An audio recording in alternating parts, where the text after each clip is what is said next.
საერთაშორისო ამბები, deep state-ური, международные. აშშ-ում, რომელიც ადრე ამერიკის შეერთებული შტატები იყო და ეხლა ამერიკის შეზღუდული შესაძლებლობებია, წარადგინა 28 პუნქტიანი სამშვიდობო გეგმა რუსეთ-უკრაინის ომში. ჯერ ერთი 28 პუნქტი რა ჯანდება თებერვალია, ბლიად? მეორე ის, რომ უკრაინის არმიის განახევრებაზეა საუბარი. ორ ტიპს რო აშველებ და დაჩაგრუს რო ეუბნები, რომ ცოტა უნდა დაიკლო წონაშიც მოვთორე ამ დედამიწის მაგრად გაუკაჩე შენ. არ შეიძლება ეგრე. სამსახურიდან რო გიშვებენ ზედმეტად კაი მუშაობისთვის იგივე თემაა დაახლოებით. თუ განახევრებაზეა საუბარი, რა ვიცი, 6000 ბირთვული ქობინი რო გაქვთ ამერიკას და რუსეთს, ეგენი განახევრეთ, რა გვეყოფა წესით დანარჩენებით კაცობრიობას. ჯერ ტომაჰაუკების გადაცემა საპირებეთ და მერე რა მოხდა საერთოდ. იცი შეჩემა რა არის, ტომაჰაუკებს მოგცემ და დედა მოუყანი მაგენს. ანდა მოიცემო და რო დანებდე, უფრო მაგარი.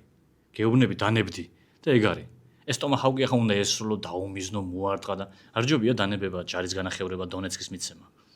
დონალდ, do you have inside?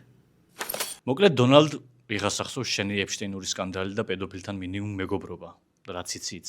ყოჩახ. მოიწერეთ ჩვენი არხი, გააქტიურეთ ზარისხილაკი და გითხარით რა გაურიეთ წყლის ჭაუში. ისე სპორტული ინტერესისთვის. დიდი მადლობა.